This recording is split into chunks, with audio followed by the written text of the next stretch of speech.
How we doing, people? We are back live. We are back live on the Sarcasm City TV YouTube for another edition of the Manchester United Arsenal Show. Man United podcast meets the Gunner Talk from the Arsenal podcast. So please keep all your comments, questions, Manchester United or Arsenal related. I know the vast majority of the questions, the vast majority of the conversation is going to be about North London's Reds, Arsenal people. So like I said, get your questions in from now. I can see the chat already lighting up. You can see from the title. Well, the title's underneath for you lot. Arsenal lose to Inter Milan 1-0 in the San Siro. Absolute poor display. Flat display. Very, very flat from Arsenal. Didn't really offer too much. I dropped to 12th in the Champions League. On the Manchester United side of things, Ruud van Nistelrooy's penultimate game in charge. I don't know where I pulled that word from, but here we are. It is his penultimate game in charge. He will be facing Paok tomorrow in the Europa League, and then obviously Leicester as well. But make sure you run up the likes first and foremost, people. Run up the likes. I can see the chat already, yo, lighting up, yo. You lot. Oh Lord, big up to Certified, big up to my guy Sheik. Make sure you subscribe to Sheik. Shouts to the lovely Sunshine. Big up Ryan in the cut as well. Warrior J, Kaneki, who else? Chinlu. Shout out to Sunshine. Shout out to Sunshine every single time as well. Big up Pels. Says, oh yes, I am locked in. Oh, we are all locked in, Pels. I couldn't agree more. Big up to Beijing Reds TV. This is Barnes. Shout out to Barnes. Ipswich has a Europa chip and I still have no European pedigree. I love it. Bless up, flawless. Big up, man. Shout out to all my Beijings lock in. So to start with, Tony's not here, unfortunately, but we have one half of the regular click. There's links underneath in the description. So welcome none other, my like TJ Warren into the building. TJ, what are you telling me, man? That was the biggest smile I think I've ever seen on you to open a show. And I know it's because we got all these awesome, mostly awesome people in the chat, other than that guy Kaneki, absolute criminal. And then we have this criminal next to me who just knows that he's here to dance on my grave. Half the chat is here to dance on my grave. And you know what? I might rise from the grave and dance on it myself, because this is absolutely awful what I'm seeing. There's enough space, man. We go scatter the ashes in Ibiza or something, at Carnival, Rio de Janeiro. Yeah, so dude, we can all do the dance floor. The dance floor is massive right now, bro. The dance floor is massive, and I don't know what to say. We're gonna get into it. I have a lot to get off my chest, and yeah, it's just this is the worst. This is the fucking worst. It's like you transferred your juju over to me. Like I got that Man United under Ten Hag stink on me right now. And there's not enough showers in the world that'll wash it off. The only thing that'll wash it off is a W, and we don't look like we are anywhere near there. So big up the chat, well, most of the chat.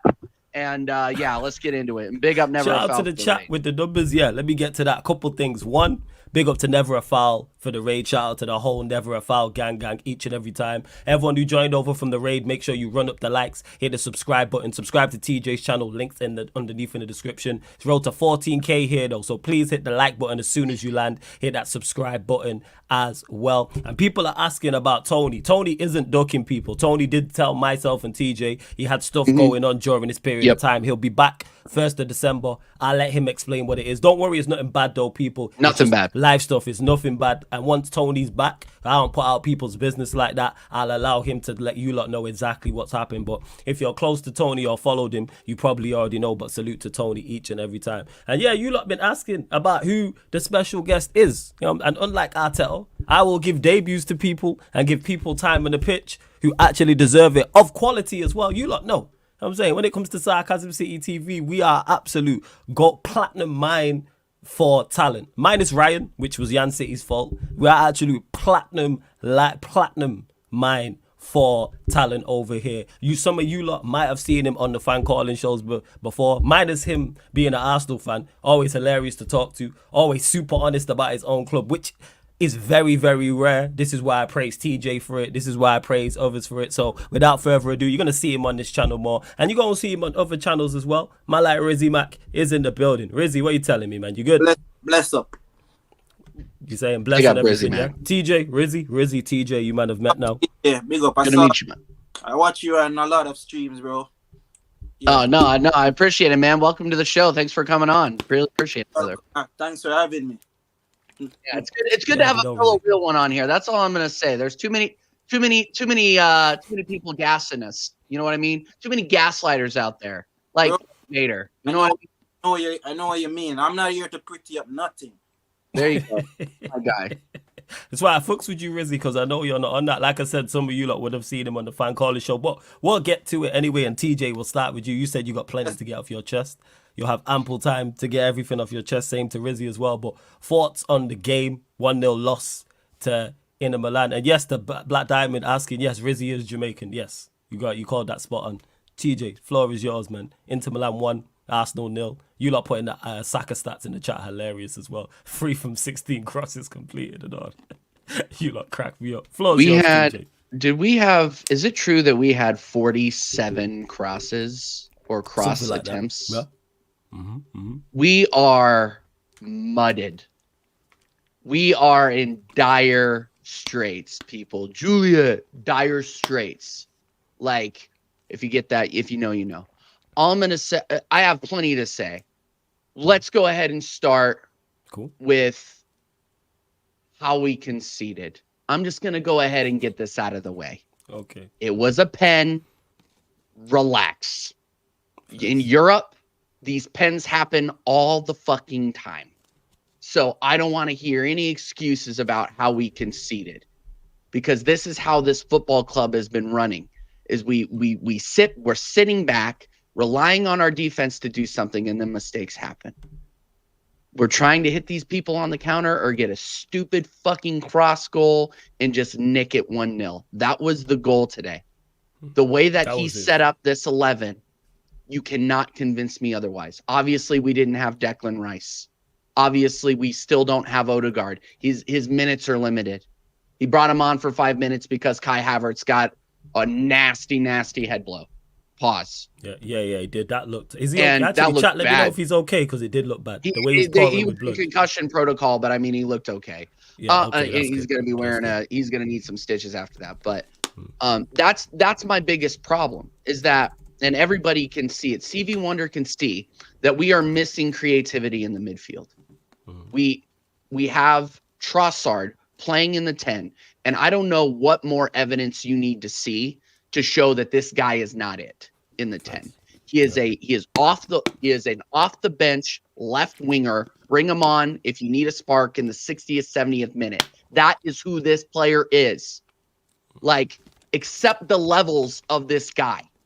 Stop trying to squeeze juice out of a turnip. It's not going to happen. So stop trying to do it.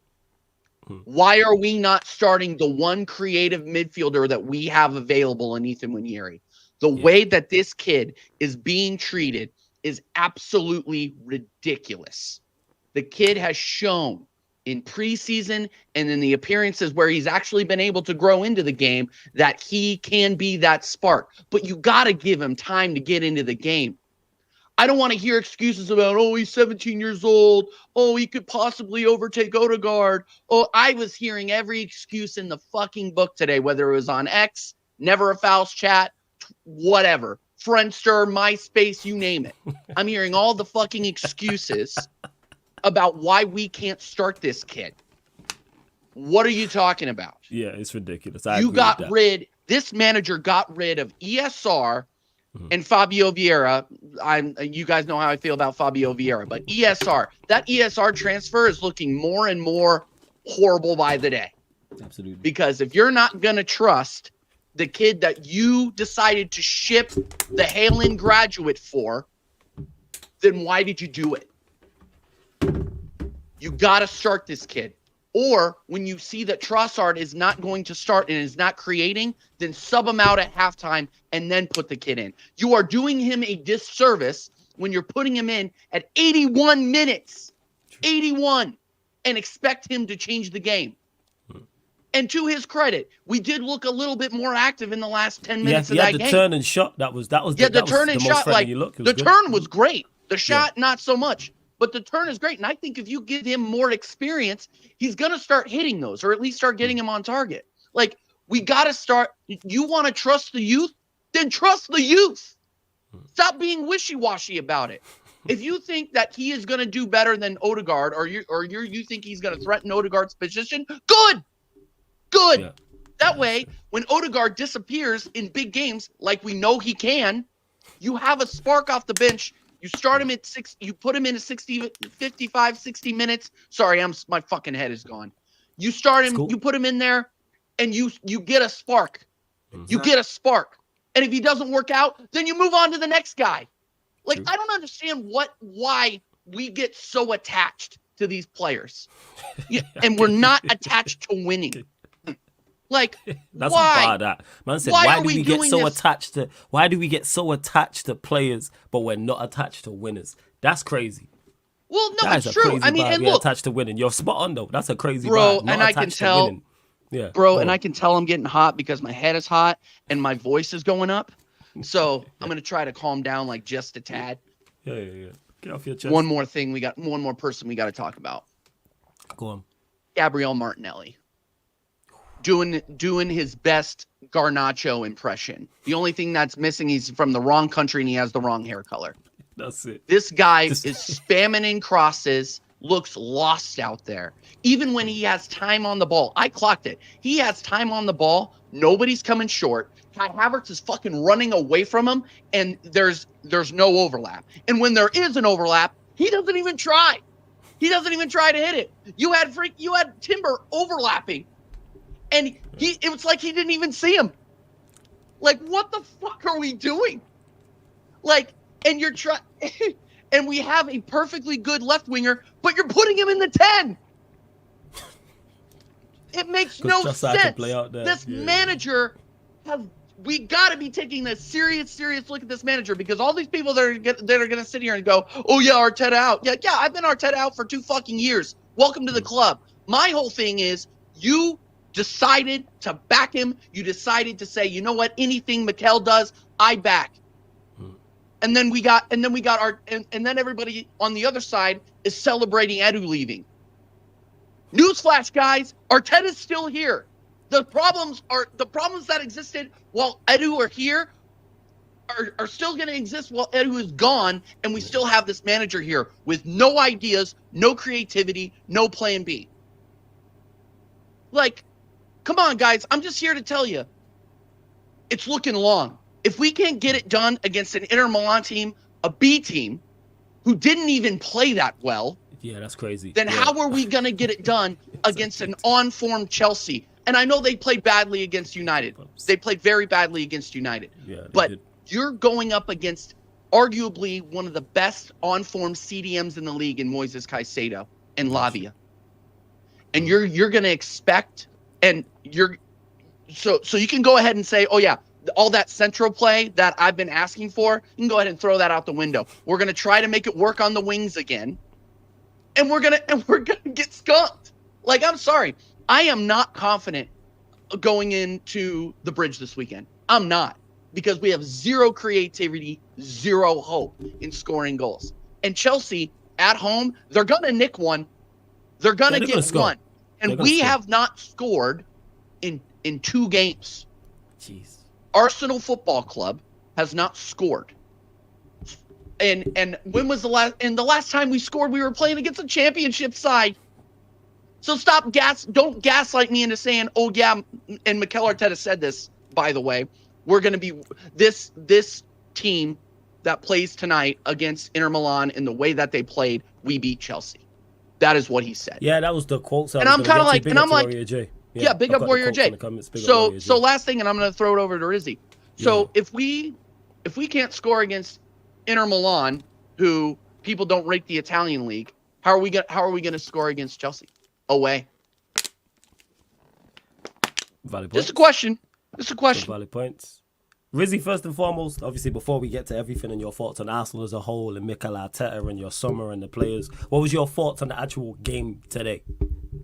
All right, big up chat. So the actual game, it was a disgrace to me. The style of play was a disgrace because we kept spamming in crosses. Even the corners that we got, we didn't even change it up. We keep going to the back post. Like, I was screaming, do a short corner, something. Kick the ball the other way. Stop going to the back post. They figured us out. It was crazy. You keep doing the same thing. Definition of insanity. Absolutely.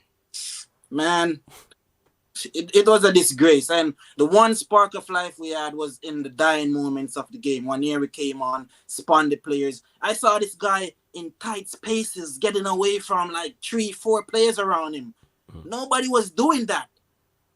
And being able to make a shot, and you're bringing him on at that time? Nah, man. I thought I was watching Burnley. I thought I was watching Burnley, man. Like, it was crazy. Like, the amount we got into the box, all we do is spam crosses. And it's not like it's not like they're good. They're not good crosses. Yep, they're not. They were absolute shit. Martinelli keep overcooking them, undercooking them. I don't know, man. I don't know. His level hasn't gone up from 2022. It's gone down. You talking about Martinelli? Yeah, his level has gone up from 2022. Mm-hmm. Like, I don't know. Like, even Jesus, the guy doesn't want to score. I remember he got the ball. He had enough space and time to shoot, and he decided to cross. That pissed me off also. Like, we need a goal, bro. Shoot. But you already say you're not a goal scorer. So what am I expecting from you? Yeah. Yeah. Havertz, I don't even want to touch on that, brother. Pause. But I like Grizzly because he catches himself. He just doesn't keep going. Shout out Tony. Yeah. Shout out Tony, man. Shout out Tony. It makes a change. Look, this game we were crying out like for a striker. Look at fucking Gyökeres. I call him Glockeres right now. The guy has 23 goals in 17 games. Fisting up Man City. Patrick. And we could have got him. You think we can? His stocks is gone up right now. True. If he keeps going like this, to get him in January, we're going to have to break the bank. True. Arteta, he keeps doing these moments of madness. He's creating his own problems. He keeps changing up the team. He's not picking the right player. It's like he's listening to the fans right now and hearing the stuff we're saying. It's like, oh, fuck you guys. I'm doing this my way. This is my team. Yeah. Edu left. You should have fucking left with him also with Win the Dog. But we're not winning. Yo, Win always catching strays, you know. The dog always catches strays. The dog didn't deserve this. I bet the dog wishes they left him at the pound at this point. Bro. Oh.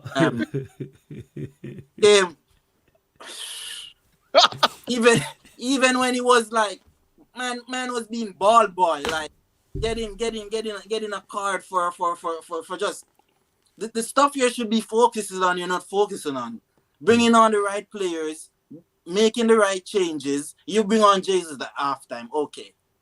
Marino was thinking out the place, and I'm not gonna be here cussing refs. Like I'm not blaming no ref. It was a fucking penalty. You know, excuse my French, but it was a penalty. We got the Banduli penalty against Shakhtar. It's what it is. If that was for us in our favor, we wouldn't be complaining. Most Arsenal fans. That's what it is. But in open play, we're dead. We're dead right now. Do you expect that to change with Odegaard being back in the side? Surely that's a positive. Obviously, he only got off the bench for like a few minutes. But with Odegaard being back, that's got to improve. If he hits the ground running. I don't think that they ever actually expected to play him today. Like, I'm going to be honest. Like, they didn't have anybody else to bring on. And if Odegaard is healthy, you start him.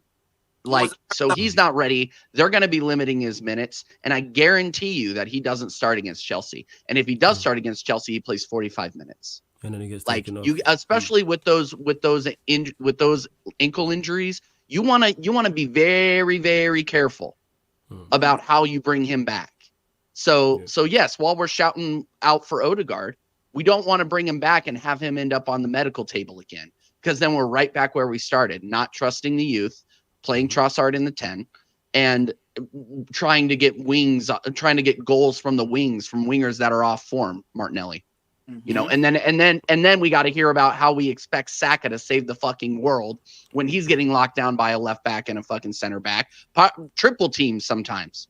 And you're expecting this guy to make something out of nothing. Like the way that Arteta sets this team up, especially with the missing personnel, is disgraceful.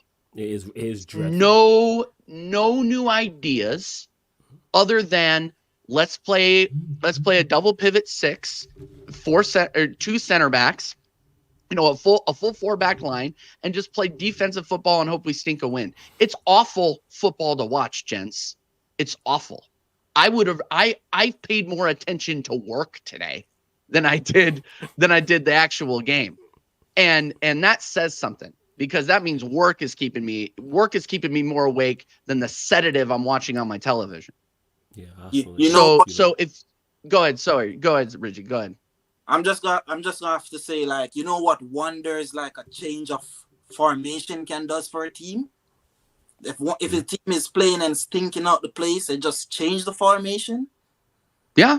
It does wonders. I don't know. And it's not like Saka hasn't played in like a wing back type setup before. Like how come you can set up for Man City and play 3 at the back wing back formation, but you can't do it in the Champions League against a team that is going to be just as defensive? Let me ask you this. When was the last time you see Saka and Martinelli swap wings? Never. I don't even remember. True. Like simple stuff like that. Man. Something different. Yeah. Offer something different. You right. And look, what I was gonna end on. Let me just end on this. Yeah. I'm okay with watching terrorist football if it means we win. I'm fine with it. Yeah. All I give a shit about is winning. That's all I care about. Like, call me Charlie Sheen, #winning, #Tiger Blood. If you know, you know. Like that I don't care. But if you are going to be giving me the visual equivalent of Ambien and losing 1-0 away, then I'm done. Then I'm done with you. Then we need to be a change. And there's one quick change we can make right now to turn it around. And you guys know what it is. So the manager. Yep. Thank you, Flawless. These owners, it all goes back to these owners, because they treat Arsenal like their little side bitch. Like they're all focused on their American franchises, or what they want to call it, the Denver, whatever they want to call it. Denver Nuggets, Colorado Avalanche, go Avs. Sorry, go ahead. Yeah, all of those fucking they win stuff though. We want to win stuff too. Fuck. They just don't know. Really, that's the thing, is like, I'm convinced here, guys. I'm convinced that the Cronkies just don't know shit about how to run an English football team. You've seen it over the last 20 years. They don't know how to do it. So now you get Mikel Arteta in here promising them the world and seeing incremental improvement since he did take over. And I will give him that. He has, up until last season, where we finished second 2 seasons in a row, there is improvement. Marked improvement. But this season, I would have expected Stan and Josh to sit down with Mikel and say, look, we have to get a trophy. We have to make top 4 minimum. We have to start getting trophies in the cabinet. Otherwise, you got to go. Well, the problem is that guys that are opposite of me and Rizzy are gonna gas this guy up, play sentimentality, get attached to the players, and then be heartbroken when they leave. And then we have to rebuild under Mikel Arteta or under a manager that isn't good enough, because we waited too long. You got Saliba looking the other way pretty soon. Gabriel, Saka, even because these players eventually do want to win something. You That's can true. tell that they want to win. It's not for lack of trying. I mean, look, like Odegaard puts in stinkers, but that guy wants to win. You can see him. You can see if somebody makes a bad pass, he'll go up to him and say, "What the fuck was that?" Like there were several Holding times people last accountable. season where he held Zinchenko accountable on the pitch. Yeah, he called him So out. don't tell me that these guys don't want to win. They are capable of winning. We have a starting 11 that is capable of winning a league. I've said that time and time again. We've seen it. The potential is there. But if we're not willing to make the changes to actually get across the finish line, man, like the Kroenke's got to be questioned. It's just the way it is. That's how you run a business. Is if you start flatlining, you're going to start to eventually fail. If you're not on the up and up, you're failing. You're failing. Yeah. And now not only have we flatlined, we are now in descent. What I didn't even look at the Champions League table because I didn't want to get more pissed off. What place are we in now? You're in 12th. 12th? You're in 12th. 12th. Bro, Arsenal Football Club, 12th place. bro, Showing our I'll tell European heritage. Bro, I'll tell you, it's Mayday. Right now, it's Mayday settings. Yep. It's Mayday settings, autopilot settings right now. I told myself I'm not gonna buy no more merch until we win something. Right? Yep. That jersey, it was a gift. Yeah, I'm not buying. Trust me, I get you. This Hey, jersey I got next to me, gift. I get you. Trust me, I know. I know. look, this weekend, these assholes, they're gonna put out some merch to pretty this up, to like cover paper over the cracks. New merch, new training kit. Nope. They say third time's the chance. They say third time is the charm, but you should have won it when you had the chance. Yeah. You had 2 chances to win it. You should have even did a double. But you blew it. In That's true. words of Billy Madison, Adam Sandler, you blew it. Yeah. Good reference. No, you did. And before we continue, over 150 of you lot in the building. Big up again, shouts to Never a Foul for the raid. We're only at 42 likes though. Run up the likes, hit that like button. Like check 1212. Let's get to 100 likes. Hit the subscribe button on the channel, Sarcasm City TV. Subscribe to TJ's channel. The link is underneath in the description, people. Just click the link, TJ Warren TV. TJ Warren TV. Click the link and it will take you right to his channel and subscribe there. This is some of the comments from Arteta. This is after the game. He says, I feel like we were very harshly done by tonight in the sense that it's obvious. One of them, both penalties, especially if you're going to give the one that Marino handball. The other one has to 100% be a penalty. He went on to say, the way we played tonight against Inter, the team can go to Chelsea and win. Rizzy, we'll go to you on this first. Thoughts on Arteta's comments? Saying if you played the way to play tonight, the team can go to Chelsea and win. Both of you already mentioned the handball as well. Already. It's a load of waffles right now. We can't go to Chelsea and win playing like that. Chelsea's going to open us up. Palmer and what's his name? Action Jackson. I bet Action Jackson showed up against us. I'm telling you. Yeah. Yeah. Hey, what are you saying, TJ?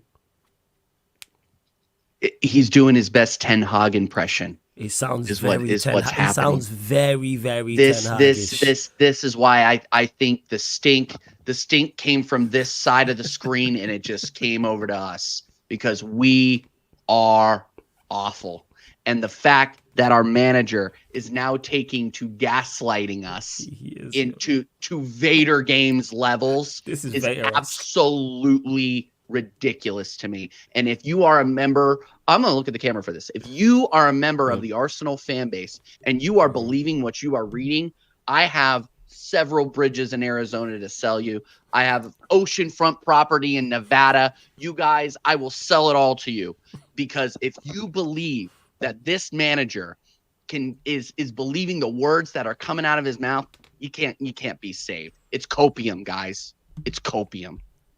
There you go. Yeah, I can't believe it. And the chat's even saying it as well. Sunshine mentioned it about Arteta moving like Ten Hag. As someone as a Manchester United fan who's seen many quotes over the past year and a half of my manager talking absolute waffle and absolute rubbish. This screams it. This is the type of this is right out of the Ten Hag playbook, people. This is exactly something he would say after a performance like that, like the way we played that. What did you offer going forward? Bear in mind, Inter weren't great, and it was an Inter. You know how many of their first team players they had on the bench? They no were resting Bastoni. for Napoli. They rested players. They rested players and beat you not at their best. There was no Barella. There was no Bastoni. There was no Thuram. There was no DeMarco. I'm missing one. But they had multiple players who start for them who were not there, who they rested. Yeah, I was like, where is them, man? I was like checking, like, are they injured? They're on the bench, bro. They're on the bench. The Inter didn't really rate us like that to put out their focus on their league right now. They just throw out their B team at us, and we couldn't break their B team down. It's pathetic, bro. It's absolutely pathetic. Because they have watched. Like, I'm sure Inzaghi has watched the last couple of games and said, you know what, if we set up defensively and not allow crosses in and just stuff the box and don't let them get ahead on the ball in the box, we're gonna shut them out. We're gonna get a clean sheet. And that's exactly what happened. Like, it's not, guys, it's not hard. Anybody with eyes and a footballing brain can realize that spamming in crosses is not working for us. Especially with the quality of the crosses too. Like, it would be one thing if we could actually hit somebody in the box with our crosses. We couldn't do that at all today. Our crosses were awful. They were either short, first man, or skied way over the box. Yeah. We're not good enough. We're not good enough to be doing that and be playing Tony Pulis ball game in and game out. We're just not. We're not that team. What happened to the identity that I thought we had the last 2 years? What happened? Free-flowing Arteta ball. That's what I was saying. That was why I was getting so much shit about for being Arteta out. You know why? Because I was Arteta out for other reasons, for the fact that he made poor decisions in key moments. Now you're just adding more ammo to the clip. You know why? Because go ahead, Rizzy. Go ahead, man. You know why none of the corners work? The camera didn't pan to Nicholas. What's his name? Because your set piece coach. That's your set piece coach, right? Camera didn't pan to him anytime in the game. I was like, where is Nicholas? You need to get on the touchline, bruh. The camera needs to pan to you so we can score. Because it seems like that's the only way. Like, oh, he's done wonders. He's done wonders with the set pieces. And we did the same thing over and over in the same game. If you're such a peach coach, bro, like, couldn't you like pass a message on to the wingers? That's take it short. Like, bring this guy to you and kick it to him. Something. A short cross has never entered this guy's mind. I guarantee short it. Cross, coming short, post, no way. Penalty spot, middle of the goal, some variation to it. Because even though you look dangerous, Inter Milan did deal with it well. They dealt with the corner as well. Yeah, no. And that's the most frustrating part. Go ahead, Brizzy. Go ahead. Sorry, man. Everybody's huddling up at the back like it's some NFL game, bro. Like, I don't know. Bro. And that's the most frustrating part is that it's not like we didn't have the ball.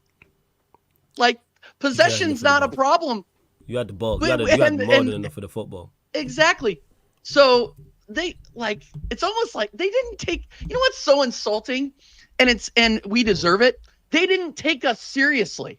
And the more I think about it, the more it pisses me off. Yeah. Because it's like we've been building up this manager and this team to compete in Europe and to get top 4 and to be in the Champions League year in, year out, compete. But the people that we're trying to compete with don't take us seriously. And we show them why they don't take us seriously most of the time. Yeah. Look at the Newcastle game. Like, before that game, I was thinking, like, you know what? We're going to go up there and get revenge for what happened last season. You know? Because of the whole VAR controversy and all that stuff. Like, the 1-0. And we didn't turn up. Like, I'm more pissed. Like, I'm more pissed at that Talk game. about that game, Rizzy. Talk about, because I actually forgot that you lot played it. So we'll go there, the Newcastle game as well. So you mentioned how you was confident of getting a result there. Well, more confident because of like the players. We were like, it was controversial. Like the ball was out, and people are saying like it was not out, and then they come out with their usual apologies. Yeah. Just like with the Ivan Toney offside goal of time. Mm-hmm. Yeah, so I was pissed about that. Like, these players didn't turn up. It's like they don't want it. I know when players want something. Liverpool, they're moving like they want it. Yeah. But even early, it's still early, but they're moving like they want it. There's some hunger. Yeah, you got to show hunger. It's not just on the manager, even though it's mainly on him. Because every fucking season, we're not going to win anything unless we stop going to Chelsea. Why do you keep going into Chelsea recycle bin for Chelsea scrubs? I fucking hate it. And I'm telling you, he's going back there January. He's going back there. Well, you think you get someone else aside from Sterling? He'll probably like go in there and get like Joao Felix or something fucking stupid like that. Like, I'm not even kidding. Barrel. He's going back there to scrape the barrel bottom, get the scraps, and try to dust it off, join the team, and see what he can squeeze out of it. Bruh, I'm telling you, you squeeze them as much as you can squeeze out of Havertz, Sterling. I said, Bro, man, I don't even want to say it. I don't even want to say about Sterling right now because it's crazy. Like, Sterling was a panic. Like, we didn't even was linked to that guy. Like, Chelsea was like, oh, we don't want you. Go somewhere. And here we are with open arms. Like, this guy is on some rainbow and lollipop shit.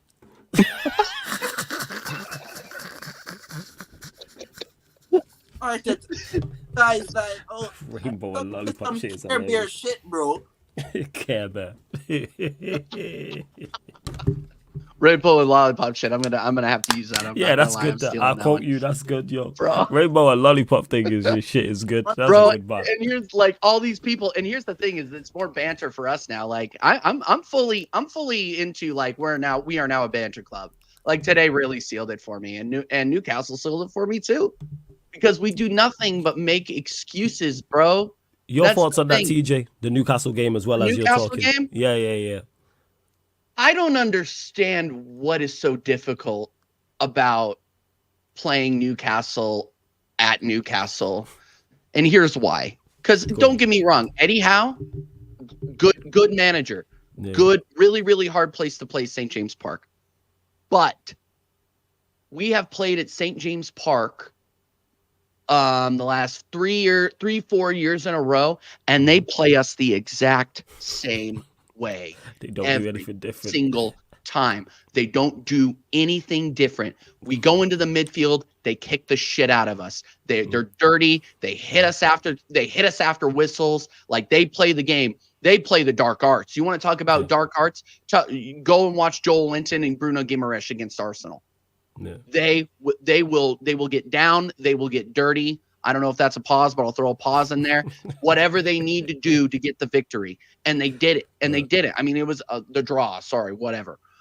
The loss. God, we fucking lost. All I'm gonna say is, look, you knew how they were gonna play you, so prepare accordingly. There's no surprises going to Newcastle. You know exactly how they're gonna play and who's gonna play. You know you're going to see Joe Linton and Tonali and you Bruno literally G in saw midfield. And Tonali. Here's the funny part: Tonali didn't even play. Yeah, with Tonali, was it? Like, he did. He was a sub. You literally watched this Newcastle team. Oh no, we would blame the refs. No, you watched the same Newcastle team. Literally forearm shiver Kai Havertz in the back of the fucking head last season, and you don't and they got a result, and you expect them to play any different because Mikel Arteta doesn't learn his lessons. Mm-hmm. And then you do the same thing again to Wanyeri. You throw him in 75th, 80th minute when he doesn't have a prayer to fucking change anything about the game. When I think if you put him in the game early enough, he can make a difference. Is there a size issue there in the midfield? Yes. Then maybe you shouldn't have sold ESR if that was a big problem. because you're putting in the Belgian Ambien in the 10 in Trossard, and you expect him to do different. What is the definition of insanity? Doing the same thing over and over again and expecting a different result.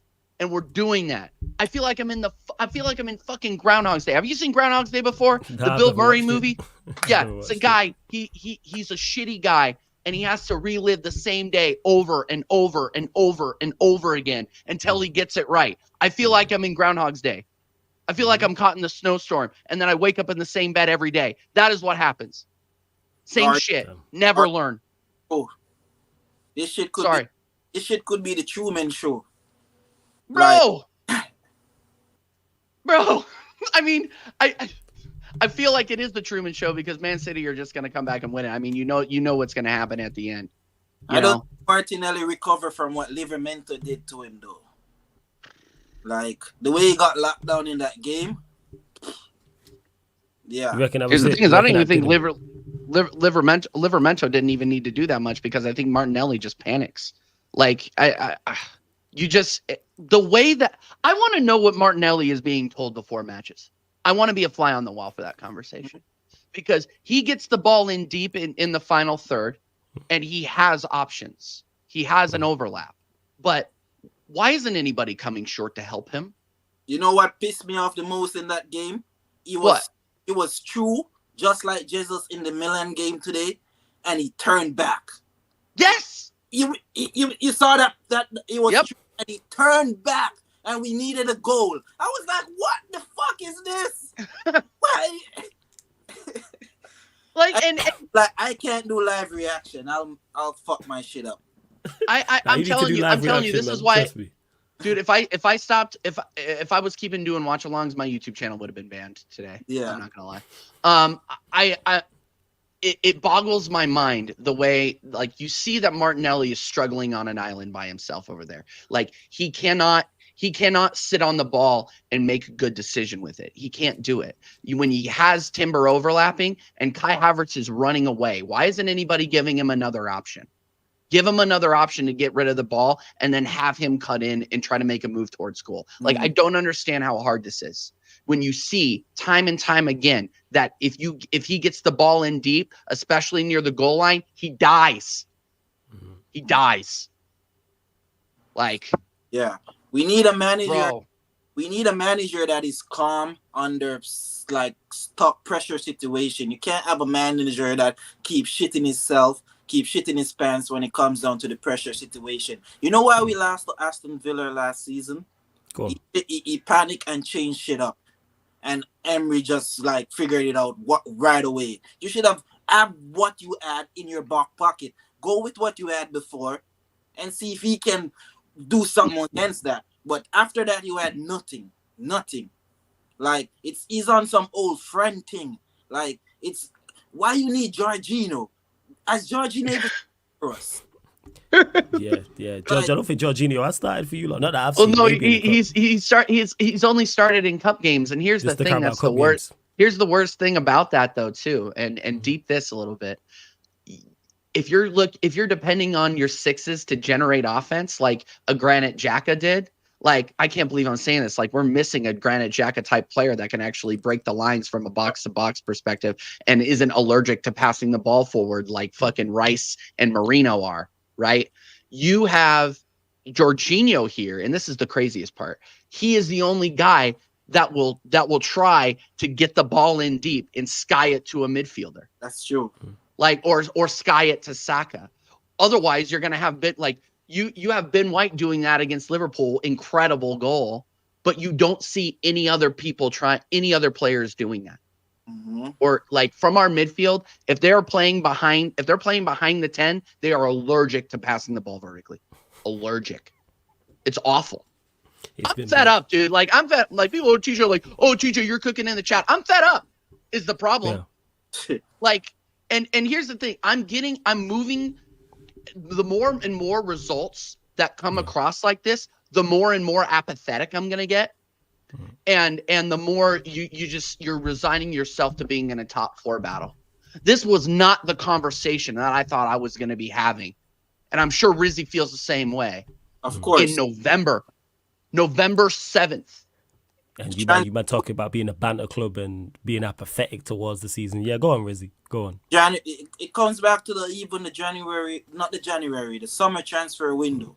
Like, you didn't make the necessary signings. Like, you got Calafiori. Yeah, he's injured now. You got, what's his name, Marino, that he kind of catfished me, because what I saw him playing in Spain. It's not the same. What I'm seeing right now in our team, and I know it's different at times with what players with on their club and for their their country. Mm-hmm. Yeah, it's like some Harry Maguire shit is going on. Seriously, with this guy, I don't know. It's like some Harry Maguire shit, as I said. But the summer transfer window, like Saka needed to came off in this game. He was one of our players trying. Even in the Newcastle game, Saka had fell on his feet. He had an awkward fell. Yep, I remember that. He was fucking struggling, and Arteta didn't take him off. Like, oh, you're gonna get the best out of the guy. Or you're gonna get like a moment of brilliance or a moment of magic if the guy is struggling. Take the guy off and bring some fresh legs on. This guy has no fucking clue what he's doing. It's crazy. I've been Arteta out since fucking Villarreal. I've said it before and I'll say it again. Since we got knocked out of the Europa League. Like, I wanted to win that trophy. And Emery fist us up. Stop us from winning the trophy and then stop us from winning the league. Like, he got our ticket. He has been costing you. I didn't think about it like that way. The Europa League. Dude, this guy is on a never-ending revenge tour. We are in the 5th or 6th year of Emery's revenge tour on Arsenal, and it's not slowing down. Like, it's just so crazy to me. And you bring up a really good point, Rizzy, that I wanted to key on too. Why aren't you playing Sterling? You brought him in. Deadline day, last hour, last minute. Why aren't you playing him? Why aren't you playing him in these big games? Oh yeah, because you already see that he's shit and he can't fucking score against championship level sides. Like, I brought this up during the crossover last week. I'm going to bring it up again. If you can't fucking score against a championship side, Preston North End, who are not a good championship, they're not going to be in the league anytime at any point ever. True. The quality in that side was absolutely shit. And you bring on Sterling, and he can't bury an open net twice on a rebound against a championship level side. And so now you have Raheem Sterling washed, and he's on the bench, and you're leaving Saka out there to dry because you made a horrible mistake in bringing this guy in for the first place. And how much are we paying him to suck? Like, how much? Isn't it north of 200 bags? Something like that. It's like 150, maybe like 200. Somebody in the chat, help me out. Yeah, but it's way too much money to be like, oh yeah, no, we can just sit him on the bench and let Saka go out there and wither on the vine. It's no excuse. No excuse. Man is on some friend thing, as I say, bro, because if Sterling wanted to come to us when he was leaving City, that's when he should have came to us. Not because Chelsea's fucking rejecting you, throwing you offside, now you're coming to us. That's the thing I don't like, bro. We're taking up scraps after scraps after scraps. It's like it's the fucking platform. I don't know if you watch that movie, but I haven't seen it. But I hear what you're saying in regards to the scrap side of things. Like, that's just what it is. Yeah, 150k plus the money from Chelsea. Bro, on the bench, that's crazy. Yeah, and Chelsea's paying the bill. Chelsea is paying him to play for us. Mm-hmm. Deep that. Chelsea, who are now in 4th place, people. Chelsea, who we were bantering, 4th place. We are in 5th, behind Nottingham Forest. November 7th, 2024 in the year of our Lord 2024. Nottingham Forest, who just took Edu off of us, is now in 3rd place. So, when are we going to start being serious? It's my question. When are we going to start bringing in serious players? When are we going to start flashing the cash at people that deserve it? Yeah, but you mentioned already earlier on about Edu leaving. Thoughts on that? And do you see that having a bearing on Arteta's position? Because obviously they was close. I know he helped to bring him in. But Yeah. reports were saying that Arteta's on a power trip. And that could have played its part. So just the thought, we'll go to you first on that, TJ. Thoughts on that? Do you see it impacting him? What do you make of the Ornstein news that Arteta is on his power trip, etc.? He's been on a power trip since he came to the club. I don't understand why this is like a new thing. We all watched the documentary when he forced Aubameyang out. Like I don't understand why this is so shocking to people.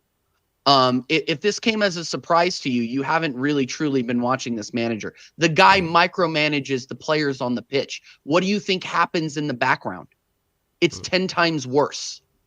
Like, and look, I rated the way that he approached, like how passionate he was when we dropped that FA Cup to Nottingham Forest live for everybody to see on Amazon and go back and relive if you want to do it. Like, I rated the passion and how much he wants to win, because I do believe that he wants to win.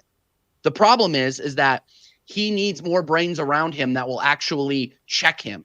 I don't believe for a second that Edu really was checking him. This is why I don't think it's a big deal that Edu left. I know a lot of people are like, good, he's gone. Good. That's fine. But now you're just leaving dictator Arteta there to make the same decisions he was going to make regardless of whether Edu was there or not. The problem still exists. The problem is that you are now leaving the major decisions to one person. And Flawless, I don't know if you guys heard this. He is going to have a say in who the next sporting director is. Really? So they are going to trust this guy to pick his boss, essentially. Nothing changes. Yeah. Nothing changes.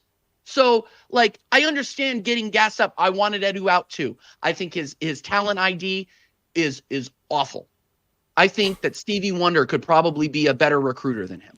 I'm being dead ass. I'm being dead serious. But the problem is still there. You got a bunch of Arteta yes men there. And until we start really losing, I mean really losing, I don't think it changes the outlier, the trajectory of the club, to be honest. Yeah.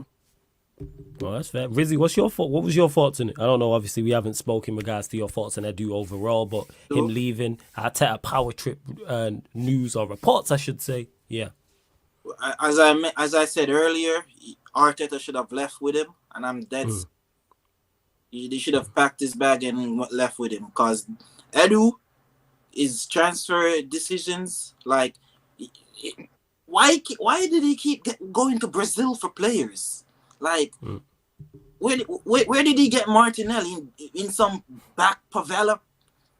As in, I don't know, man. Like, bro, but Edu, like every summer he was like on this like jet skis and barbecues and like. Remember when they went active in the social media? This man was active in his backyard. Like, fucking. Like, he was not the only good player. I'll give him is Gabriel. Yep. Yeah, I'll give him that. Other from that, no. You should have been gone, bro. And if what you guys are saying, Arteta is gonna pick his next. Is Arteta you're referring to is gonna pick his boss, the next sporting director? That's crazy. If he's gonna have a say, he's gonna have a say. He's gonna have a say in who it is. He's gonna have a say. I don't think it means that like, oh yeah, no, I want this guy. This is who we're gonna get. He's gonna have a say because he has Josh's ear. He's gonna influence the decision then. Yep, absolutely. Yeah, and it goes back to what I say also, some friend thing.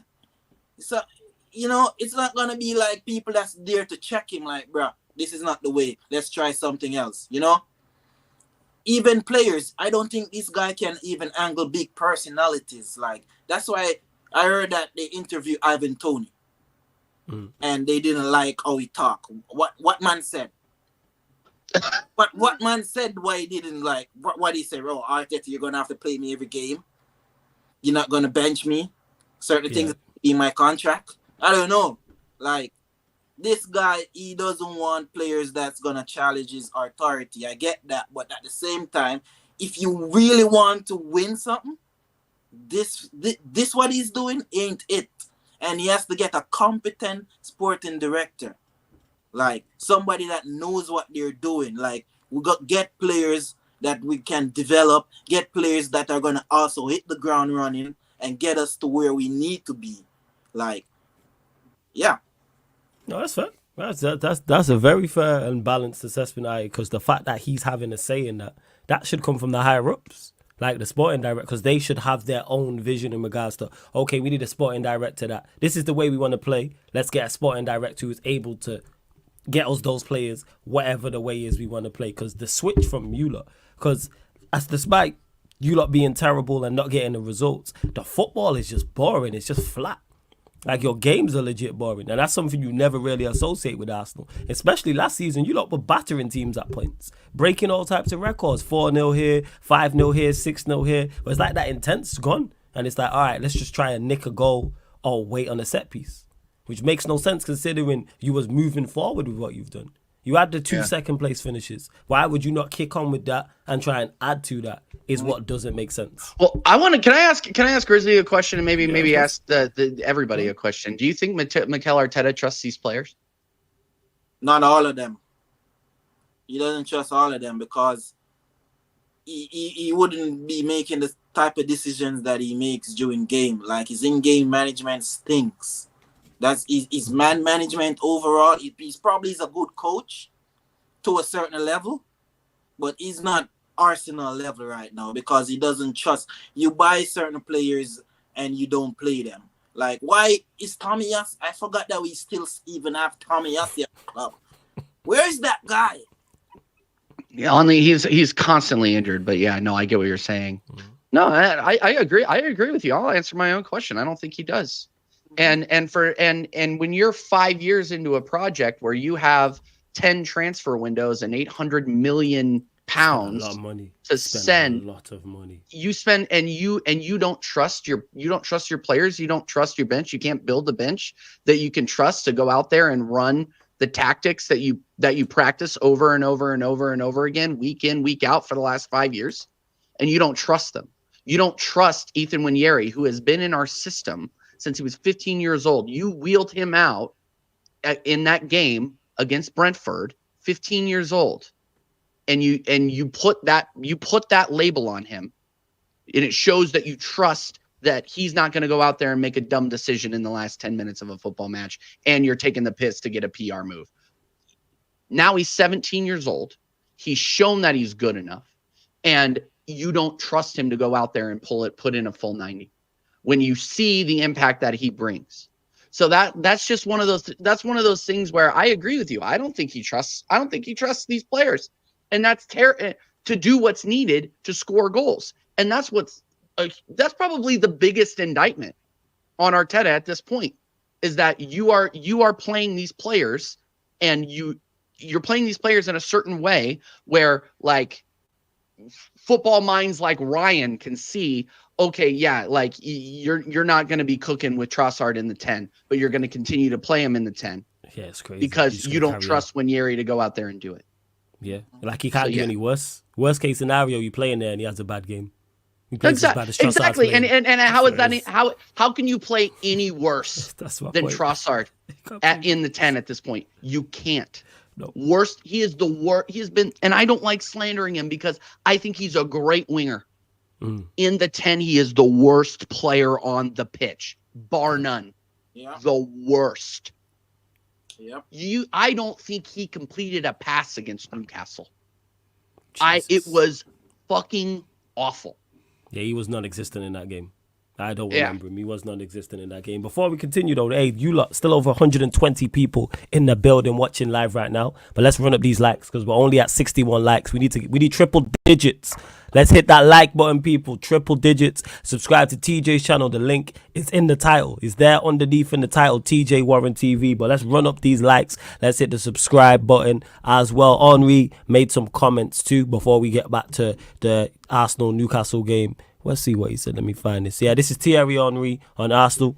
I don't know what we're going to do versus Chelsea. I'll be honest with you. Right now, they're not challenging for the league. The results are not good enough. And he says, what's missing?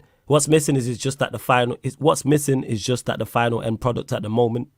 Arteta went on to say the boxes today was decided by the boxes, which is the Champions League. Every decision in the box makes a difference. It's clear. And this is Arteta and Edu leaving. Yeah, this guy is in his waffle bag. It's crazy. Everything happened very quickly. Obviously, I love working with him. I really enjoyed being alongside him on his incredible journey. From day one, we've been together. So, yeah, he's blaming the referees, talking about decisions in the box. Henry saying you're not challenging and not good enough. Yeah, crazy. Yeah, it's... You know, and if anybody's going to know about challenging for leagues, it's Thierry Henry. It's the GOAT. So, you know, when your GOAT isn't believing in the process, why should you? Mm-hmm. That's kind of my thought on it. Like, look, like the results, winning cures all, right? We're not winning, so you're gonna get crucified, especially in a club where I was told we're supposed to be one of the biggest clubs in England, and right now we're looking like Brizzy said, Burnley. Like we're playing like it. It's crazy. And we're talking about this in November. And look, we saw the warning signs. Rizzy saw the warning signs. I saw the warning signs. Dal, Connor, all these people. When we are getting goals and stinking out wins based off of set pieces and then just locking down. Like that's how we beat Tottenham. That's how we beat Aston Villa. Like these were concerning signs at the time, but everyone, oh yeah, well, you know, we're still undefeated. How can you be Arteta out if we're still undefeated? Watch the ball, watch the play, and understand why we're worried about it. Yeah. Like, and here's the thing is like, knowing how this club moves, once the pressure's off, we'll start scoring 5, 6, 7 goals a game. So you reckon once you like the whole conversation and talk about you challenging or winning the league, that's when you'll see the best Arsenal without the pressure? Did we not see that last season after we dropped it at Fulham away on New Year's Eve, and then they go to Dubai and party it up and hang out with Salt Bay? Yep. Yeah. And then we come back and we were drillers. I mean, the only time I don't think we dropped points until Man City. Like it was an incredible run. Yeah. But and I wouldn't be surprised to see that happen one more time. So yeah, it was go on, Rizzy. And that's the thing that gets under my skin. Like we put ourselves in. I'll be right back. 1 second. Yeah, no stress, DJ. All good. Yeah.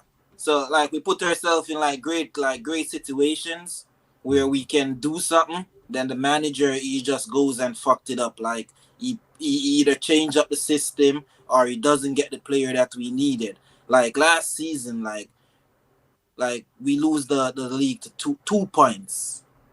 2 fucking points. Like, yeah. And you're telling me, like, bruh, you couldn't take this team over the line?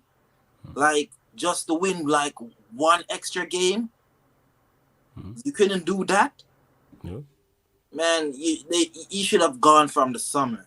Because the thing with me and Arteta was, like, when he won the FA Cup in 2020, I didn't want him at the club. I was like, oh, because we beat Chelsea, Liverpool, and City to win that FA Cup. Yeah. We beat 3 top teams. And I was like, oh, young manager coming in, winning the FA Cup. Let's see what he does. And then, as I told you, it went to this Villarreal. Like, I had enough from them because I saw that this guy wasn't going to take us nowhere. And I don't want to be, and I don't like coming on streams and like being like this, but I have to be real. I'm not going to. You just gotta be honest. I'm not going to come here like, oh, Super Mick, ooh. Nah, bruh. That's one of the worst songs I ever heard in my life. Super Mick, what the fuck? Super duper Mick. Well, crazy. Yeah. But they were singing the song the other day in the stadium, and I saw the camera pan to Tierney. I was like, Tierney is still here? Right? I was genuinely shocked seeing the guy sitting in the stands. I'm like, what? No, man. This if we don't get rid of this manager, we're not gonna win nothing because the way he's moving, he doesn't know. Like he cracks under pressure, and the pressure trickles down to the players. Like if the first season, 2022, if we had a a experienced manager 8 points ahead. True. You think we would have a league title right now? Facts. I agree with that. If we had even a Conte in there, A better manager gets you over the line. I agree with that. better I manager agree with that. over the line. Like, Yeah. I agree with that. We could have locked down. We could have locked down after that after the Man City game, and just locked down and tried to get draws. And I think we would have won the league still. There was some crazy stat about that. I don't know exactly what game it was, but like it's again, it just goes back to bad decisions being made at the time. And I've criticized this manager. Everybody was begging, Rizzy, everybody was bigging us up for scoring all those goals. Who did we score those goals against? Like, look, it's a big accomplishment chasing West Ham out of the London Stadium. Like that's a big achievement. yeah, them bubble. But now and chasing Burnley and all these teams, like, cool. Like, so what are we gonna do against the big sides? Oh, fold like a fucking deck chair. Yeah. Like, what are we doing here? Like, stop bigging up this team for doing what they're supposed to do and turning over mid to lower table sides. Like stop doing this. Stop it. And I realized go ahead. One thing I realized with this manager is like he likes to reward like mediocre players. Like if they come in and do a madness in a few games, new contract, pay raise, like players that you should be moving on and getting upgrades on them. Look how long we hold on to Rob Holding. That guy was holding on to the bench for dear life. Look how that guy was part of the furniture here, man. Yeah, you're right. Yeah, we should have moved, because if we had moved that guy on and did what we had to do and had a competent center back when Saliba got injured, we would have stand a better chance. I don't know. The way I look at things, I don't know how this manager can really see the simplicity of just doing what you need to do to get the team over the line. You thought you were the main one advocating about win. And when you have a chance to win, you fucked it. Facts. No, absolute facts. And what? Oh, I'm getting exhausted talking about this. Arsenal, you're gonna kill It's me. cool. Yeah, go on. I swear, dude. I see my hairline like receding. It's good, man. You got a fresh one, man. Don't worry about it. It's all good. It's all good. I will give you. We'll take a pause. We'll take a pause for the cause. Big up to Jez, who says Flawless got his Christmas early on in space of 2 weeks. City lose to Amorim. Ten Hag sacked. Amorim hired, and Arsenal back-to-back successful hate watches. Oh, it's beautiful. Oh, it's beautiful. You see how Rizzy and TJ sound. And TJ in particular, we've done shows for every week for however long now. So he's heard me. He sounds like me. Rizzy sounds like me. I've been there. It's great. Bear in mind, people, we've only won one League Cup game, but we drew against Chelsea. But TJ mentioned it about the performances. And even though Arsenal was winning, he was being critical because performances matter. Yes, you can pick up results not playing well. But if you continue to not play well, it's not sustainable. And if you are trying to challenge for top honours, which Arsenal are trying to challenge for, which is Manchester United's aim or any other big club aim, eventually that catches up with you. And we're seeing it now. Arsenal last season, no injuries. You've seen what's happened when they've got a few injuries. Odegaard disappeared, and even when Odegaard first got injured, they was all right from a creative and attacking standpoint, but eventually that catches up with you. And this is why they've ended up where they are right now. Now, obviously, with Odegaard coming back, does it help Arsenal? Of course. But yeah, with Manchester United, yes, Jez. It's fantastic. It's just a simple... Forget even Amorim. I'm still gassed at Ten Hag being sacked. Even the Amorim thing. So all my life. Yeah, go on, Rizzy. So let me ask you, you guess that Ten Hag is sacked. So are you yes. gonna a West Ham jersey like some other Man U fan? Are you gonna be an honorary West Ham fan now? Because I see other Man U fans celebrating that West Ham ate them in sacking 10th clip. Yo, I ain't gonna wear a West Ham jersey, but what I've said shout out to West Ham doing what needed to be done. Big up Lopetegui. They're now my second favourite team in London. Shout out West Ham. You know what I'm saying? That's where I'm at with West Ham. So you need to be shouting out that ref. I forget who it was. Oh, was it Michael Oliver? I can't even remember. I don't even remember who it was. But build a statue outside of OT to him because The PGMOL came out and said that shouldn't have been a pen. Hey, shout out to the PGMLOL doing what needs to be done. That's on them. It shouldn't have. They came out and said It said it shouldn't be. Because I was in the minority. I personally thought it was a clumsy challenge by Delit. Shove Go on, it. Rizzy. What you say, Rizzy? They can shove it. The PGM. Because we, the fans, we're tired of these damn apologies. Like, get it right in live Yeah. time. Get it right when the game is live. Make the Yes. decisions. Don't come out a couple days after when the points are already gone. Oh, we made a decision against Arsenal. We made a bad decision against Liverpool.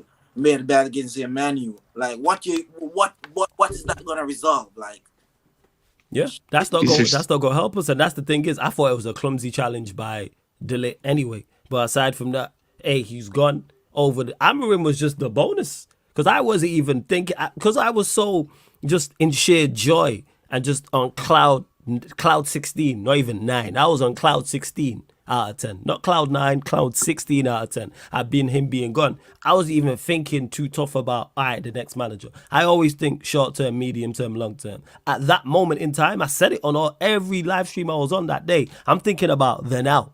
I'm thinking about solely today. Forget tomorrow. We'll deal with that.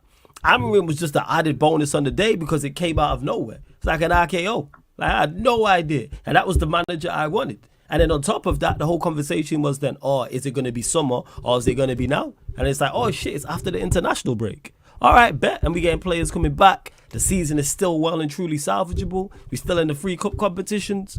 Premier League isn't of the greatest quality, so we're not far away from being able to move up the table, put in better performances and get some good results as well. And obviously mentioning the title, United playing the Europa League. I want 5 wins from 5, starting with Rude. Go beat these teams. what's the expectation of this manager by the end of the season? If we don't win a trophy, I'd be disappointed. Something went wrong. That's how I'm looking at it. Europa League, FA Cup or League Cup. Now, Europa League is the one I think we should prioritise because it's the way back into the Champions League. And if we run into an athletic club, a Lazio, basically one of the clubs from the big European leagues, La Liga, Bundesliga, etc., they might have our number. Go on. I heard the Nandos saying they're going to win the treble. This guy. What's it named? Team 4-1. They said the treble is still on. I'm wondering what trebler. So you can scratch that Europa League off. Yeah. Hey, Spurs might have our number, but if we lose, we bet. Basically, what I'm saying is we better lose to a team where I go, all right, they're playing at a good level. Like if for instance, at Athletic Club are flying in La Liga and they beat us, obviously I'd be disappointed, but it's more accepting than if we can't be losing to Bodo Glint or FCSB or Victoria P or some team from Cyprus or Estonia or Moldova or something like that. It better be a German team. It better be a Frankfurt or something like. It better be a Spanish team, Italian team, someone of note where you go, hey, you know what? They have. So you don't rate the second best team in Uzbekistan. Yeah, sorry that I don't. Maybe in it, people can say, yo, Manchester United. I'm sorry. Like even we playing PAOK, they're second in the Greek league. If we can't beat the team who's second in the Greek league, wrap it up now. Like just release everybody into the wild right now. Just stop. Just delete club and start again from ground zero. Just go again from the bottom tier of English football if we cannot beat the team who are currently second in the Greek league. So I look at you, and you also have the added bonus as well of Champions League teams not dropping out. And I believe Pops told me to shout out to Beijing Pops. I believe it's 15 points that gets you top 8 in this new European format. We've got 5 games left. We're currently on 3 points. Win 4 games out of 5. You finish in the top 8. No playoff games. FA Cup and League Cup, that's so dependent on draws. But even then, we've had a tougher draw in the FA Cup, won that last season. Season before, more favourable draw in the League Cup, won that. And then the league just rise up. But I'm looking for this manager to implement his style. That's what I'm looking for. Implement the style. That's what I'm looking to do. I had a question for you. Okay. So do you think these players are good enough to play Amarin's style? Again, I only watched him when he kicked our ass out of the Europa League a couple of years ago. But obviously he has the style. He has the style if he has the players that apply to that style to beat teams like Man City. Do you think that he's going to be able to turn you guys around that quick, or is it going to take a couple of transfer I windows think to get the players that he wants? It's two different things. For this season, yes, but then in the summer we'll have to make changes because these players are not good enough to take us to the next level. However, do I believe if he's as good as I think he is, and people are saying he is, it can't be all hell Amorim. He's this quality coach, but then it's like, he needs all of his players to get his system working. Just get these average players playing to an average level, and then a few of them playing at a good level. Get the good players playing to a good level, and guess what? We'll be okay. That's how I'm looking at it. So, implement your style. Yeah, go on, Rizzy. Who you see stay? Like, the mainstays. Ideally, none of them, to be honest. If it was up to me, none of them. I want them all good if it's up to me, but I ain't in charge, so it's on Amorim, and obviously that is not feasible. So what I'm looking for him to do is, once he implements his system, even if his players I don't rate, they can do an adequate job. So they can play their role to a level that helps the team. So it might be squad players. Of course, we need improvements, but get these players, implement your system, and get these players playing better. I keep using it as an example, and I will continue to. What Emery did at Aston Villa when he first got there. He didn't go in there in the summer. It was the season had already started. I think it was a similar time around this. They were 17th. It was a similar time around this. They were 17th under Steven Gerrard. Nobody looked at that team and said that's a Europa League side. The consensus was, and I keep saying this, Gerrard's terrible. These players are championship level. They could get relegated. He went there, signed a left back. I can't remember who the left back was. And they went from 17th to 7th. He also played players that Gerrard wasn't playing. That's true. So maybe he does that. Maybe because it's a complete different system. Maybe the players, you mentioned it before about Arteta not even switching Martinelli and Saka wings or trying a different formation. It's new for everybody. Everybody's playing a new role now. Everybody is playing a new role now. So fullbacks are now playing wing backs. Our centre backs are now playing in a back three. Our pivot now have 3 centre backs behind them rather than 2 centre backs behind them. They don't have wingers. They have 2 wing backs. Our single 10 is now playing 2 10s. Our striker now has 2 10s, 2 players close to him because we play in 2 10s. So all of these things factor in. So it's kind of like implement your system and see who can play your system to an adequate level. That's all we need is currently adequate level. We don't need great. And then if you do that, it then makes it easier for what you need in the summer. Because I want to be able to look at it and go, all right, this is what we need. These are the profiles we need because the players we have are not good enough. I don't know, I'll be surprised. I want a couple of the players to be like, I didn't think he could do a job, but he can do a role. All right, cool. But that's on Amorim. If he's not better than Emery, he's going to fail here anyway. If he's Emery level or not better than Emery, he's going to fail anyway. So based on talent alone and ceiling, like you say ship everybody off, but I'm sure you're just like a Lenny Euro, Amad Diallo, Kobe Mainu, like these players I think are going to be building blocks for a better team, or at least cornerstones, right? I hope like Bruno, get him out. Hoyland, fucking awful. Garnacho, I don't even need to say TJ, anymore. pick a name and number. You know what I'm saying? And he can go. That's where I'm at with it. I've had it up to here with these players. And it's lucky for them that Amorim's here and he can't, and it's not a summer. Otherwise, I'd be saying, hey, no more clean slates. Because I said I was tired of that. Pick your system, pick the way you're playing. You are in the, what's it called? You're, I was going to say, you can see them on the training pitch, but now you've made Amorim's job even tougher. Because now he has to play players he probably would have shipped off. But, like I said, if he's as good as I think he is and as good as general consensus is, he'll do fine. Have impact. It's a manager, man. Everybody, see, that's the thing. I've not heard anyone say he's a bad manager. No matter who you support, no matter if he's United fan, Arsenal fan, Chelsea fan, Liverpool fan, a lot of clubs wanted him in Chelsea fans, Liverpool fans I heard want him in the sun. Then Arsenal fans mention him. Man stock's gone up, you know. After fisting up Man City, I saw some of your fans raving online. Of course. You know our fans were going to go overboard because we're starving. Yeah, no, you guys are starving, but you also have to give him time though, because you guys don't have a game changer like a Gyökeres in your club. You're gonna need to give him time to get the players in to actually make the system work. And I think you guys are so starving for league success that you gotta give him a year to actually implement the system. And hopefully, for you guys, because for us, it means it's bad. It's bad for us. All of it is bad. Every bit of news over the last 3 weeks has been bad for us.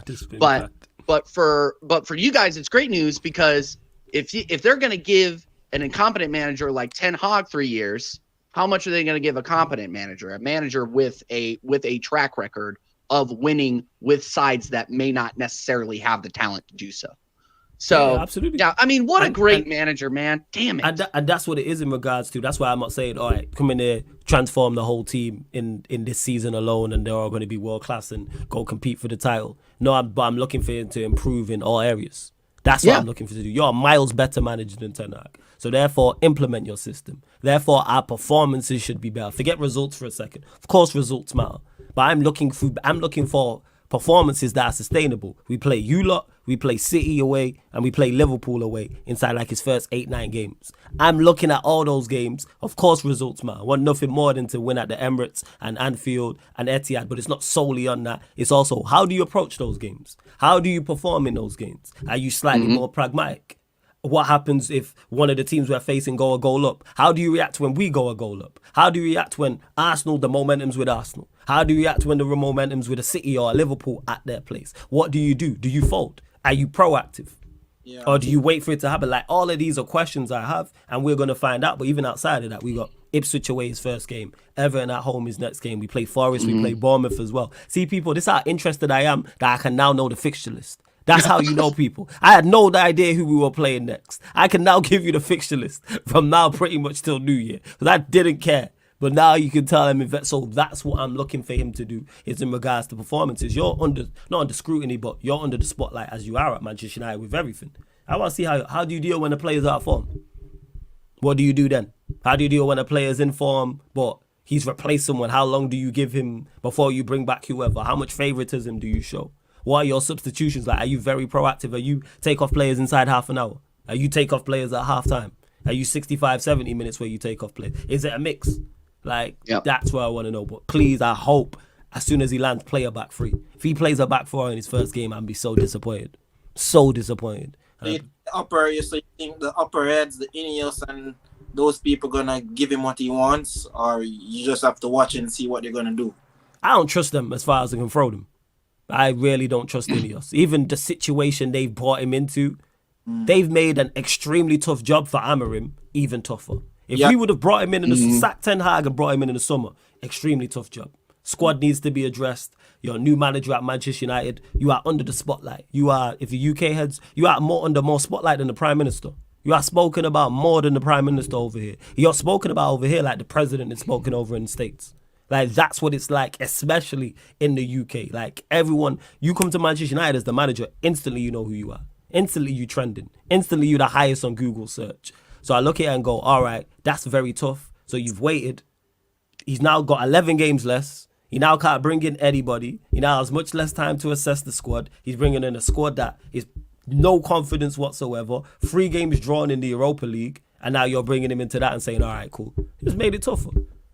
It's made it extremely, for no reason. That's the thing about it. No reason whatsoever. It was already going to be absolutely tough for him to do his job. And you just said, yeah, here's extra. For no reason. You had no good reason to do what you did. None whatsoever. And no one can't justify it. And now he's stuck with these players. Because there was a couple players, if he came in with the summer, he probably would have got rid of. At least give him some form of time to try and address it. But now it's like, all right, you're stuck with it. Maybe we go in January. But yeah, well, we'll see what's what. But I'm happy with the Amorim appointment, 100%, and we'll see how it goes. But we gotta get past PAOK. Expect to beat them by at least 3 goals, and then Leicester at home. Say again. What's their name? PAOK. Some Greek team. Shit, those man have shawarmas to make after the game. This guy crazy, yo. Bro, yeah, dude, I need a euro. Just thinking about it. No, I mean. Here's the thing is like I don't think it's going to be as easy as you think it's going to be, because these players' quality is just absolute shit. What I saw against Chelsea flaws, we didn't really talk about it very much, but the fact that Højlund continues to start games for you guys, the fact that not Gyökeres, sorry, I'm getting Garnacho. I'm thinking of good ballers. Sorry, Garnacho when are you guys going to ship this Argentinian Elden DeGeneres? Like, when are you going to get him out? This guy has been eating off of that Everton goal, and I don't understand it. Like, he can't identify an overlap. He scuffs the ball. He couldn't hit water if he fell out of a boat. Like, this guy is genuinely awful. Genuinely awful. Here the thing is with Garnacho, he don't fit Amarin's system, so that gives me hope with that. So you think he gets He sold? don't fit. He's not a 10 and he's not a wing back. So I think he gets sold automatically. And plus with him, I don't think and this is just me guessing, I definitely don't think he wants to play wing back because he don't have like defensive mind in his body, so he's not that, like, that's hard work. Like, he's not defensively minded like that. And I don't think he's not a 10 because he don't even operate in central areas. Like, he's comfortable out wide. Like, he's not one of those wingers. I've never watched a game and been like, Garnacho's drifting inside too much. He's not holding, whether he's playing left wing or right wing. So I think he's gone. And in regards to, I don't think it'll be easy. I just think it's easy to improve on what we've done. Spurs are the highest goal scorers in the league. Their attack is awful. How does that happen? Spurs are the highest goal scorers. Is where 10 games into the league season, Spurs are the highest goal scorers in the league. Did they even have a top 10 attack on paper? I think you could debate. We could actually sit here and debate individual for individual, striker 10s, left wingers and right wingers, that Spurs don't have top 10. They don't have a top 10 attack. So let's say best case scenario, they're 11th. How are they the top goal scorers in the league?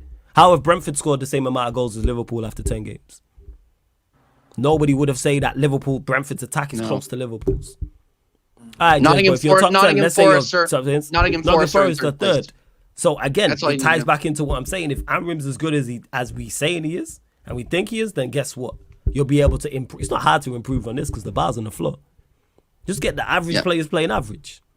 That's where I'm at with it. Get the good players playing because there's good players there, especially from a defensive standpoint. And we see it. Even with Rude, all Rude has done is just, all right, so anywhere from 7th. So let's say you're the 7th, but we'll go with that, Jez. Let's say Spurs are the 7th best attacking team from individual standpoint. How are they first in the league? I wouldn't trade my attack for theirs, and my attack's terrible. And and you got to keep in mind too, they've been missing Heung-min Son for a lot of the season too. Not because I rate my attack, I just don't think theirs is good enough. It's better than ours, but it's not enough to push us forward. I'm not like, whoa, go get me Werner, Johnson, and Richarlison. Never heard. No one said that anywhere. No one. Oh, that's even mad. Just thinking. No one said that. Not only are they the highest goal scorers, they miss a fuckload of chances as well. I watch Spurs games. They miss a hell of a lot of chances. Brendan Johnson at the beginning of the season was awful. Like, obviously he snapped out of it, but it was some of the worst finishing I've ever seen. When they battered us, it was 3. It should have been 8. Werner missed 3 1-on-ones. 3. Werner missed 3 1. He looked Onana in the eyes 3 times and missed 3 times. What are we doing? Well, they're the highest. Hey, Amarim, do what you have to do. Yeah, Jez, you know I rate Son. Yeah, I do rate Son. Solanke, decent level, I rate Son highly. Well, yeah, Sunshine, I do watch Spurs games because, I try and provide content. That's why. So I have to be watching everybody. It's not because you're a fan of the Lily White. Yeah, man, I just respect European heritage. You get what I'm saying? No, they got the second most European trophies in London, man. That's what it is. I just respect it. That's all. You like 3-piece combo FC. Admit it. Nah, you know what it is with Spurs? I ain't gonna lie. I never realized getting into the space how despised they was. Like, I think out of the London clubs, I think they're the most hated in London. They run their which is crazy. They don't have shit to back up what they're running their mouth about. Like, in the 60s, bruh? What the hell? Yeah, my father wasn't even a thought back when they last won the league. Yeah. So that's where it stems from. But back to what I was saying in regards to there's a Malassi African Cat Cade. The picture came out like Malassi is back. Malassi is back. Him and Maz, he's back training and stuff like that. Euro's back. So again, just because it's different, it's a different system. I'm expecting improvement. But we've seen it, like I was saying there, about Rude. All Rude has come in and done is just added positivity, and all of a sudden we're playing much better. The Chelsea game, we competed. That's all I've been asking for. We, Manchester United, are good enough to compete against anybody, not beat everybody, not win every match. No, because there's a lack of quality. But there's a way to lose football matches. Even if we would have lost to Chelsea, I would still have the same energy because we competed against them. For the Manchester United fans who don't like me saying this, Chelsea are a better side than us. That's just the reality of it. Chelsea Football Club currently are better than us. That's why they were the favourites going into the game. That's why if you won't find a Chelsea fan who would trade their team for us because they're better. So you know what we did in that game? Competed. And we should have won the game, but we moved. You should have definitely won the game. If you had more quality in that front three, you win that game. And I'll accept, you know what? I'm much more accepting of losing the game because of the lack of quality, because I know our forward line is terrible. It's awful. It was a brutal watch. Sorry, go ahead, Riz. Awful. There's a player on your team, bro. Martinez. Let's talk about that guy, man. Talk about him. Every time I watch this guy, it's like he's doing some M&A shit. He's auditioning for the bro. This guy be doing madness. It's true. Madness, bro. Every game I see him, bro. I don't know what was. Is him and Romero cousins or what? They must be related. Nah, you know what it is? There's two things. Same country, same. You know. That's what I'd say. It is what it is. We know what South American players can be like, in particular defenders, and two, short man syndrome. That's what I think it is. But bro, he's short and South American. I see this guy doing curve stomps. Yeah, man. You do all types of stuff. You know what South Americans are like, man. They're a little different. Some of them are a little different, and that's just what it is. When I think about other they're very fiery. And when I think about all the South American players we've had, in particular defenders, always been fiery. Martinez was like that. Gabriel Ainton was like that. Both Rafael and Fabio was like that. We had any other South American defenders? Let me know. They're the only four I can think of. But even in the Inter game today, Lautaro tried to, rile up Gabriel. Yeah. And at one point, I thought we were going to get a red card. I thought he was going to. It looked like for a second that he was going to send both of them, to be honest. It would not stop. I was like, calm your ass down, bro. Like, I don't know. I just think the fact that the fact that Martinez got away with that, Lisandro Martinez got away with that. It was a terrible challenge. It was a horrible challenge. Should have been a red. It just, once again, we don't need to get into it, but highlighting the inconsistencies of the officiating in the Premier League. Mm-hmm. It's absolutely criminal. And I actually enjoy watching Champions League games more because the officiating is so much better. Yeah, it's like you can see the difference in quality. They control the game, except for in that little instance there. I think he should have calmed them down a little bit more because they were just shoving each other, and he ends up giving both of them yellows. Like, control the game a little bit better. But on the average, the Premier League games versus Champions League games, it's a lot easier to watch because you have referees that are in control of the game more generally. But anyway, yeah, no, I'm not. Yeah, so like that's pretty much all I can say about that. Well, that's what it is like when I talk about it, because people are like, oh, you gassed. It's like, no, I'm just expecting this man to manage to his level. Can't be waxing lyrical. Oh, he's great and he's this. All right, manage to a good level. Forget the players you have at your disposal. Manage to a good level and we'll be okay. Because we literally won 2 trophies in the last 2 years with one of the worst managers I've ever seen in my entire life. So if Ten Hag can do that, you can match that. And this is not me saying, if he doesn't win it, he's woeful. But I'm expecting that and much more, and then go and kick on in the summer. But we'll see, because with Ineos, who knows with them, man? Who knows with Ineos? Like, who knows? I still don't trust them. I don't give you credit for putting out fires you started. So here we are. And if we fall short, it's 11 games out now. By the time he gets here, that's 33 points. So let's say we fall short of top 4 or top 3 by 6 points. I ain't looking at Amarim. I'm looking at you. Because you cost this man 33. He's minus 33 in a sense. That's 33 points more that he could have got. Now because of your incompetence. So let's say we finish 10 points off top 6, which is a big, people say, it's a big gap, double figures, or 12. I'm still looking at you. Let's say you could have got 12 more points out than 33 games, especially when you look at some Liverpool at home different, Spurs at home different. But look at some of the games, Crystal Palace away. Been woeful all season. You still look at some of the games we've dropped points in. It's outrageous. I have to say West Ham. Woeful West Ham. Woeful. That's 4 points right there off top. So But we'll see with these lot. But big up to Yeah. everyone that's locked in, man. Run up the likes, you lot. Run up the likes on the video. Hit the subscribe button. We will be heading over to the playback. I know the game started for the LA Lakers, Memphis Grizzlies. Make sure you download the playback app. It's playback, www.playback.tv/sarcasmcitytv. That's www.playback.tv/sarcasmcitytv, or download the playback app from your app store. And the same way you watch and comment on YouTube, it's the exact same on the playback. It's free. Download the app for free. The account is free, and then come pull up, watch NBA. I'll still be answering questions from the chat as well. If you have an NBA League Pass, you could use that to watch along with us, so we're all synced up. I'll be giving out passes so you can watch the game with us. So if you're NBA fan, pull up. Even if you're not, still pull up anyway. But TJ, let them know where they can find you, what you got coming up, all that good stuff. Yo, TJ Warren TV. Yeah, thanks, man. I'm liable to go live anytime. I see Big Up Private Ping Pong in the chat. He wants me to do some EAFC later tonight, so I might do that. But you can definitely find me on American Idiots on Friday, and we got me and Igal on Casual EFC previewing the Chelsea game, so that'll be a lot of fun. Especially after the result today. I'm sure me and Igal will probably start a civil war with each other, but it is what it is. The game is the game. But yeah, TJ Warren TV, go hit over there and subscribe. And I'm also doing a lot of instant match reactions over at Never a Foul now. So go over to Never a Foul and tune into there. You can find me immediately after that. Other than that, American Idiots every Friday afternoon. Mark a calendar. Thanks again, Flawless, for having me, and Rizzy. It was a pleasure sharing the stream with you today, man. It was a lot of fun, real one. Well, let me ask you this, bro. Do you support any of the Cronkies franchise in the US?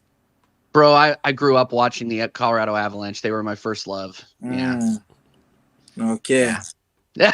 and I'm a Nuggets fan because I like doing the watch alongs on the playback. So I gotta be shameless about the Nuggets. So okay. That's what's up, man. That's what's up. Yeah. Respect it. But yeah, man, Rizzy, anything you want to add? Don't know if you've got a channel or whatever, but yo, the floor is yours. Good you making your debut as well, man. Yeah, man. Thanks for having me on. It was nice chatting up with you guys. The reason was up 10, and I don't really have a channel like that. I'm just a regular fan, bro. It took the manager to act in this way to get me on screen. If he was big man, welcome to it. Yeah. If we were flying high, man would be knowing me right now. I'd be walking into work and gloating over, the worst thing when you lose the game and you have to go into work on a Monday. Yeah, it's peak. It's peak. Okay, but if people want to follow me, it's just Rizzy_Mac on IG. That's it. People. No YouTube channel right now. Soon come, man. I'm telling you. Yeah. I have one, but it's like a bunch of freestyles and shit from a couple years back. Okay. Yeah, soon come. That means you've been in the space before, obviously doing something different. You're going to be here, trust me. You're okay, yeah. Trust me. Because you know what it is? It's great. Whenever your team's doing bad, or if your team's doing bad, it's great therapy. And if your team's doing well, it's just hella glowing. So either way, it's good. This helps me. No, I feel better. You feel better. See, there you go. So you lot, make sure you subscribe to TJ Warren TV. Links in the title underneath, people. Links in the title underneath, TJ Warren TV. So subscribe to TJ's channel. Make sure, and then once you subscribe over there, you'll find all of his socials as well. Road to what for you, TJ? What's the next milestone? Road to 1,400 right now. Yeah, road to 1,400. 1.5 people. So we're going to get him to 1.5 there. Hit the like button on this video, whether you're watching this live or watching this back. Don't forget as well, though, this show, people, and all the other shows you see on the YouTube channel, apart from watch-alongs, are available on audio-only platforms. So audio-only platform, Spotify, iTunes, SoundCloud. Just type in Sarcasm City TV. So if you're on Spotify, just type in Sarcasm City TV. Hills with the follow button. 5 stars. Same if you use iTunes, Apple Podcasts. Same exact thing, people. But like I said, I know the game started. The Lakers-Grizzlies game. So we're getting over there to the playback. It was the LA Lakers, Memphis Grizzlies game. The first, let me see. I'm just having a look here right now. Yeah, the first quarter, there's like 3 minutes and 23 seconds to go. The Grizzlies are up by 4 people. So yeah, we will be heading over there as well. And big up to Prime. Yeah, Spoobs, man. People call me a crook and a fraud, and I've been doing this therapy for all fan bases, including my own. It's mad. But, you know, we move shout out to Spoobs every single time. Every single time. We're redirecting to Beijing Reds. They're live. They're doing a Premier League. I believe it's a weekend review. So just put Sarcasm City Raid. Hit the like button and subscribe to my Beijing brothers over there, people. But big up. Now Prime, like I said, raiding Beijing Reds TV. But hope to see you all, you lot, on the playback. But this has been the Manchester United Arsenal show. Man United podcast. Gonna talk from the Arsenal podcast live on the Sarcasm City TV YouTube. Salute.